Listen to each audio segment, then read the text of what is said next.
తెలంగాణలో వాళ్ళ ఎవాల్యుయేషన్ తప్పు అవడం వల్ల 17 మంది ఆత్మహత్య చేసుకున్నారు. చాలా శోచనీయమైన విషయం, చాలా బాధపడాల్సిన విషయం. ఇందాకే పవన్ కళ్యాణ్ గారు ఒక ప్రెస్ నోట్ ఆయన సిగ్నేచర్ తోటి రిలీజ్ చేశారు. పార్టీలో ఇంకెవరో కాదు, డైరెక్ట్గా అధ్యక్షుడు రిలీజ్ చేసిన ప్రెస్ నోట్ అది. వాళ్ళకి మన నైతిక మద్దతు అండ్ గవర్నమెంట్ని డిమాండ్ చేశారు. ఆయన ఏంటంటే రీవాల్యుయేషన్కి అయ్యి ఖర్చు ఇప్పుడు 3,600 రూపాయలు. ఇందాక ఎవరో అంటున్నారండి, రాశారు ఫేస్బుక్లో. ఏంటంటే ఒక గ్రామ్ బంగారం 3,400 అయితే అంతకన్నా ఎక్కువ 3,600 రూపాయలు జనాలు కట్టమంటున్నారు. ఏది బోర్డు చేసిన తప్పు, ఇంటర్మీడియట్ బోర్డు వాళ్ళ తప్పిదానికి, గవర్నమెంట్ తప్పిదానికి, వాళ్ళ తప్పుడు రీఎవాల్యుయేషన్ చేసినందుకు మళ్ళీ పిల్లలు ఎందుకు డబ్బులు కట్టాలి? సో అది మాఫీ చేసి అది బోర్డు భరించాలి, గవర్నమెంట్ భరించాలని చెప్పి దాన్ని డిమాండ్ చేస్తా పవన్ కళ్యాణ్ గారు ప్రెస్ నోట్ రిలీజ్ చేశారు. అండ్ ఆన్ ద టాప్ 17 మంది పిల్లలు ఆత్మహత్య చేసుకున్నారు తప్పుడు రిజల్ట్స్ వల్ల. ఆ పిల్లల ప్రాణాలు తిరిగి తీసుకురాగలరా? వేరే పిల్లలందరికి కూడా, మిగిలిన పిల్లలకు కూడా జరగాల్సిన నష్టం జరిగినా ఇంకా జరగకుండా ఉండటానికి వాళ్ళకి నైతిక మద్దతుగా ఆయన చెప్పారు. దయచేసి అలాంటివి ఏం చెయ్యొద్దు, రీవాల్యుయేషన్ అయ్యే వరకు ఆగండి. ఆ తర్వాత మీరు ఎలా డెవలప్ అవ్వాలి? ఎందుకంటే చదువు ఒకటే ఆప్షన్ కాదు కదా. భూమి మీద సర్టిఫికేట్ ఉన్న వాళ్ళు అందరూ బాగుపడిపోయారా? సర్టిఫికేట్ ఉన్న ప్రతి ఒక్కరు బాగుపడిపోయాడా? ఆలోచించుకోండి దయచేసి. హ్యాస్టీ డెసిషన్స్ తీసుకుని, ఎందుకంటే ఒక సంవత్సరం పోతే ఇంకో సంవత్సరం చదువుకోవచ్చండి. మీరే పోతే మీ తల్లిదండ్రులకి ఇంకెవరుంటారు? అండ్ మీకు ఒక ఇన్స్పిరేషన్ ఇస్తాను నేను. ఒక కొంతమంది పేర్లు చెప్తాను. వాళ్ళని తలుచుకున్నాక కూడా మీరు బతకడం ఎందుకు అవసరం, మనం ఇంటికి చచ్చిపోవాలి అని ఒక ఇన్స్పిరేషన్ మీకు కొన్ని పేర్లు చెప్తాను. ఒక్కసారి జగన్మోహన్ రెడ్డి గారిని, విజయసాయి రెడ్డి గారిని గుర్తు తెచ్చుకోండి. దొంగ లెక్కలు రాసి, తప్పుడు విషయాలని చెప్పి, తప్పుడు సాక్ష్యాలు చూపించి 16 నెలలు జైల్లో కూర్చొని చెప్పకూడదు తినొచ్చి ఆనందంగా మొహంలో ఎలాంటి మొహమాటం లేకుండా పబ్లిక్లో తిరుగుతా ఈ పూట అధికార ప్రతినిధిగా ఉండి కూడా మీ స్టాండ్ ఏంటి? ఆ విద్యార్థుల మీద మీ స్టాండ్ ఏంటి? అక్కడ జరిగిన తప్పు మీద ఏంటంటే అది మీరు తెలంగాణ గవర్నమెంట్ని అడగండి. అంటే వీళ్ళకి సంబంధం లేదు. వీళ్ళు ఆంధ్రాలో జరిగితేనే వీళ్ళు పట్టించుకుంటారు తప్ప మిగిలిన దేశంలో ఎక్కడన్నా ఏమైనా జరిగితే వీళ్ళకి సంబంధం లేదంట. సిగ్గు లేకుండా చెప్తున్నారు. వీళ్ళే నిన్న కాకముందు జేడీ లక్ష్మీనారాయణ గారు ఏమన్నారండి? ఆయనకున్నది ఇది కాదు, గవర్నమెంట్ లెక్కల ప్రకారం 1,500 కోట్లు అయితే గ్రౌండ్లో ఇవాళ 1,00,000 రూపాయలు ఉండేది, బయట 1 కోటి రూపాయలు కూడా ఉండే అవకాశం ఉంది. గవర్నమెంట్ లెక్కల ప్రకారం 1,00,000-2 లక్షలు ఉండే భూమి కూడా ఒక 50 లక్షల నుంచి 1 కోటి రూపాయలు ఉండే పరిస్థితులు బయట ఉండొచ్చు. అలాగే ఆస్తులు ఎంత అంటే గవర్నమెంట్కి తెలిసి 1,500 కోట్లు అంటే అది పెద్ద తప్పు కాదు అంటున్నారంటే 1,500 కోట్లు ఎంతమందికి ఉన్నాయో చెప్పండి. పెద్ద తప్పు కాదన్న వాళ్ళు అందరికీ ఒక 1000 కోట్లు ఉన్నాయండి. మీ అందరికైనా జఫాలో మిమ్మల్ని అడుగుతున్నా, మీ అందరికీ తలకు ఒక 1000 కోట్లు ఉన్నాయా? 1,500 కోట్లు లెక్క కదా మీకు. ఇది గవర్నమెంట్కి అధికారికంగా చెప్పిన లెక్కలు. ఇవన్నీ తేలి ఇది ఈడీకి తెలిసింది ఇంకెంత ఉందో. ఇది కేవలం సిబిఐ వరకే. ఈడీకి తెలిసింది ఇంకెంత ఉందో ఎవరికి తెలియదు. ఇలాంటి దుర్మార్గ పనులను చేసి 1,500 కోట్లు దొబ్బేయటం పెద్ద తప్పే కాదని బతుకుతున్న ఈ జనాభా అందరినీ చూసినప్పుడు మీకు ఎంత ఇన్స్పిరేషన్ రావాలి? అలాగా ఓట్ ఫర్ నోట్లో దొరికిపోయి మొన్న స్పెషల్ కేటగిరీ స్టేటస్ ఇలాంటివన్నీ ఒక చీఫ్ మినిస్టర్ హోదాలో ఉండి అవునని కాదని అవునని వాళ్ళతో అంటకాగి వీళ్ళతో అంటకాగి దేశంలో ఎంతమందితో ఉండాలో అంతమందితోటి అక్రమ సంబంధాలు పెట్టుకుని ఇవాళ అన్న రోజున నేనేమీ చేయలేదన్నట్టు బయటకు వచ్చి అప్పుడు ఒక మాట ఇప్పుడు ఒక మాట, ఒకప్పుడు వీళ్ళకన్నా గొప్పోళ్ళు లేరని ఇప్పుడు వాళ్ళని తిట్టి మళ్ళీ అప్పుడు తిట్టిన వాళ్ళు అందరూ ఇప్పుడు గొప్పోళ్ళని ఇంత సిగ్గుసేరం లేకుండా తిరుగుతున్న చంద్రబాబు నాయుడు గారి మొహం చూడండి ఒకసారి. అలాగే వాళ్ళ అబ్బాయి ఆయన కంటెస్ట్ చేసిన నియోజకవర్గం పేరు కూడా ఉచ్చరించడం రాని గొప్ప మహామనిషి మందలగిరి. అంటే డెంగ్యూ వస్తుంది అంటారు. సైకిల్కి ఏంటిది ఓటేస్తే ఉరేసు చావాలంటాడు. అలాంటి భాషా జ్ఞానం కూడా లేని వ్యక్తులు 2 మినిస్ట్రీలు చేసేస్తా కేవలం తండ్రి పేరు అడ్డం పెట్టి.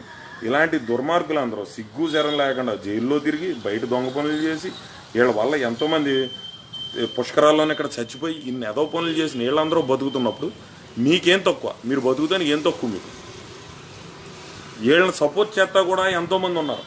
ఆ దుర్మార్గులు ఎలా మాట్లాడతారంటే ఇప్పుడు ఈ విషయం మీద వైఎస్ఆర్సీపీ సినిమా మండలాన్ని ఒకటి ఉంది చూసారా?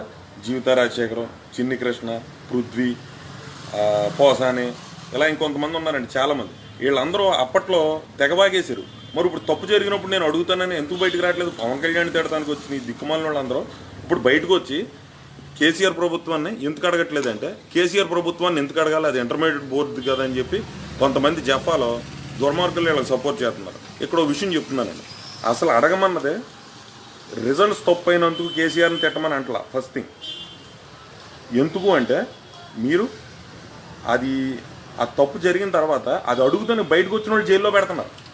ఇదేమన్యాయం, మాకు రిజల్ట్స్ మీరు తప్పు రిజల్ట్స్ ఇచ్చి దీనివల్ల జనాలు చచ్చిపోయారని చెప్పి బయటకు వచ్చి అడిగితే వాక్ స్వాతంత్రాన్ని నొక్కేస్తారు. ప్రొఫెసర్ నాగేశ్వరరావు లాంటి వాడు కూడా అక్కడికి వెళ్తే కేవలం చూడటానికి పరిస్థితి ఏంటో విశ్లేషించడానికి వెళ్ళిన పాపానికి ఆయన కూడా జైల్లో పెట్టారంటే ఇలాంటి దుర్మార్గం మీద ఆయన అడగండి అంటున్నారు తప్ప జరిగిన తప్పు పొరపాటు జరిగింది. ఇంకొకటి ఇప్పుడు కాళేశ్వరం లాంటివి జరిగినప్పుడు అక్కడ ఏదైనా ఫ్లైఓవర్ కట్టినప్పుడు డైరెక్ట్గా కేసీఆర్ గారు ఉంటారు కదా, ఆయన వెళ్ళి తాపీతోటి తయారు చేస్తున్నాడండి అవన్నీ కాదు కదా. మరి అది క్రెడిట్ ఆయన తీసుకుంటాడా? ఎక్కడన్నా ఒక ఐటీ ఇండస్ట్రీ క్రెడిట్ ఆయన తీసుకుంటాడా? అలాంటి క్రెడిట్ తీసుకున్నప్పుడు తప్పుకు బాధ్యత ఎందుకు వహించారంటే తప్పు జరిగితే మీకు సంబంధం లేదు, ఒప్పు జరిగితే మాత్రం మీదేనా? ఈ నెల ఇలాంటి దుర్మార్గులు ఇలాంటి తప్పుడు పనులు జరిగినప్పుడు తప్పు అయితే మీకు సంబంధం లేదు, ఒప్పు అయితే మాత్రం మీదే, గొప్ప అయితే మీదే, తప్పు అయితే పక్కోడిది అన్నట్టు తప్పించేసి అది ఇంటర్మీడియట్ బోర్డు మీద నెడుతున్నారు. మీకు నైతిక బాధ్యత అనేది లేదా?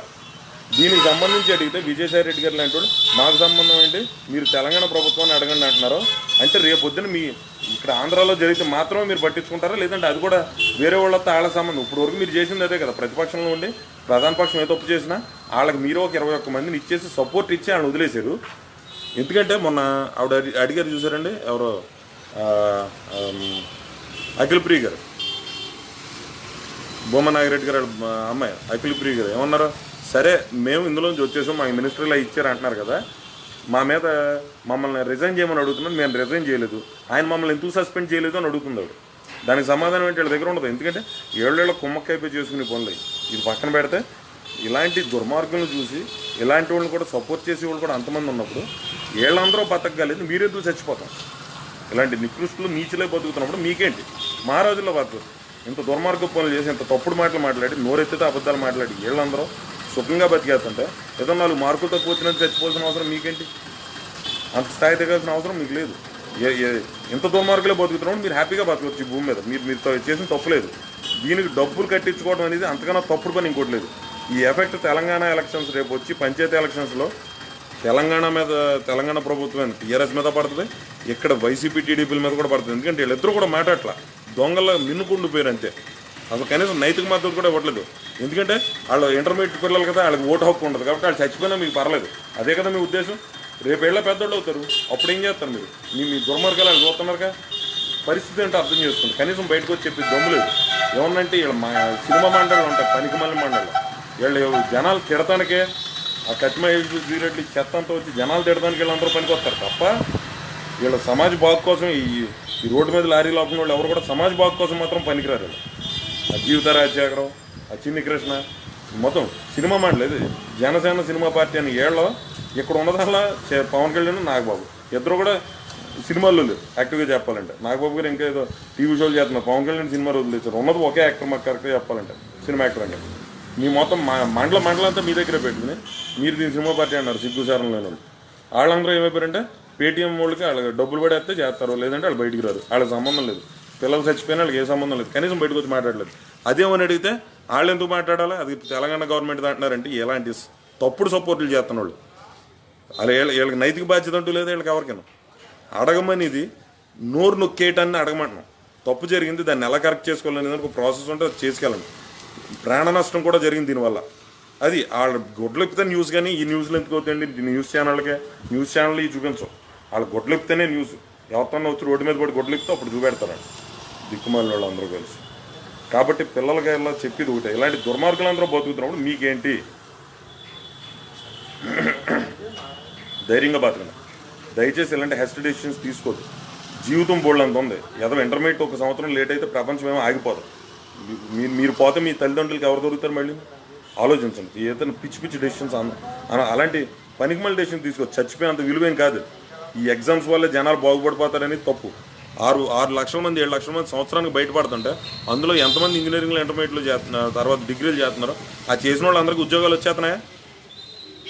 ఇది ఒకటేనా ఇక్కడతోటి అయిపోలేదు జీవితం. ఎలా అన్నా బతకడం నేర్చుకోండి తప్ప ఎలా అలా చచ్చిపోతానికి దారిలో ఎత్తుకోదు.